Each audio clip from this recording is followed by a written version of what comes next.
Another week of the NFL and college football on the horizon, and the Los Angeles Chargers kicking it off with a dominating win over the Minnesota Vikings. Also, the first bye Megadon of the year. 6 teams have a bye week. The Cardinals, Lions, Jaguars, Raiders, Rams, and Seahawks. They will not be playing this weekend, so they get a little bit of a break, rest their bodies. Joining us now, former NFL player Marques Ogden.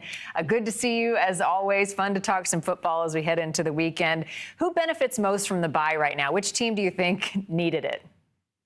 My goodness. The Lions really need, because they've been playing great football, right, Mark? But they're running the football a lot. When you run the football a lot, it's hard on your offensive line, your running backs, and you have to really just sustain that type of tempo. So again, when you're running the football, play action is great for the offense, but it's hard on the running backs and the O-line. So they need to take a rest, that's for sure. We've got the Giants and the Eagles this weekend. This is a rivalry match. What do you expect when these two teams face off?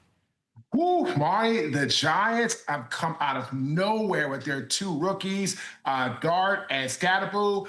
I really like the Giants. They had Denver beat. They just didn't play defense and finish the game, which they just didn't do that. Which doesn't happen a lot, but it does happen sometimes. Often it does happen in that regard. But the Giants, to me, are looking good. Philadelphia has been struggling to throw the football with Hurts, and they have a little bit of miscommunication. Barkley's not running the ball as great as I thought he would at the beginning of the season. I like the Giants in an upset. I think they've got the mojo. They got 2 high-powered rookies. I like the Giants in an upset. The Chicago Bears fans are, I would say, cautiously optimistic. Count me among them. We've got a 4-game win streak right now as the team goes to Baltimore to face off against the Ravens. How good is this team right now? What do you think are their strengths?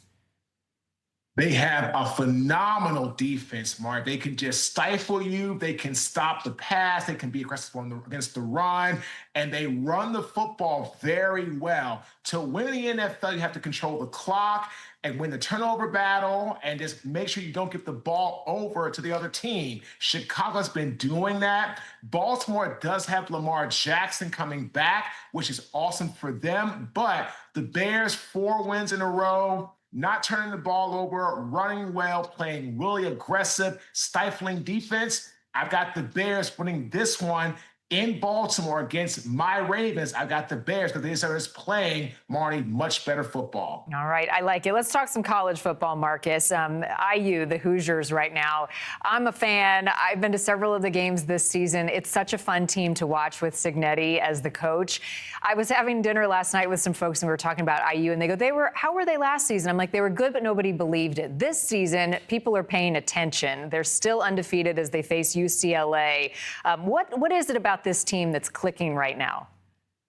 They are really throwing the football and making those more, I call those like those mid-range, like 15 to like 20-yard passes and being very successful with them. And again, running the football, controlling the clock. And like you said, people now have their eye on them. So like, well, you know what? We're being watched. We got to play fantastic football because, again, they're not a surprise anymore. They were strong last year. They haven't lost this year. They run the football well, good play action, but also the quarterback, again, right, Marty? They're not turning the ball over. If you don't turn the football over in college or the NFL, you are in prime position to win. Yeah, Mendoza's been looking good. Indiana didn't want to lose Cignetti, so they gave him a big payday.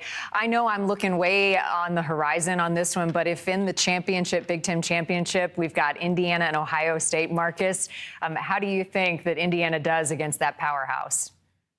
I think as long as, again, they can keep Ohio State from the 20-yard plays and beyond, because Ohio State's been doing a phenomenal job, 30-yard touchdowns, 40-yard bombs. But again, you can just not have them do that. They've not been running the football as great as in the past. But again, teams get beat down the field deep. If Indiana can have a strong secondary and keep everything in front of them, let nothing behind them, It could be a fantastic game. I mean, it will be a great game, but I think Indiana can pull it out. It just can't give up those like 30, 40-yard bombs like they've been doing because everybody else, Ohio's been crushing everybody with those plays this year. Yeah, got to keep your foot on the gas. Well, it's been an exciting season so far. We've got a fun weekend ahead. Marques, always a pleasure. Enjoy the football watching.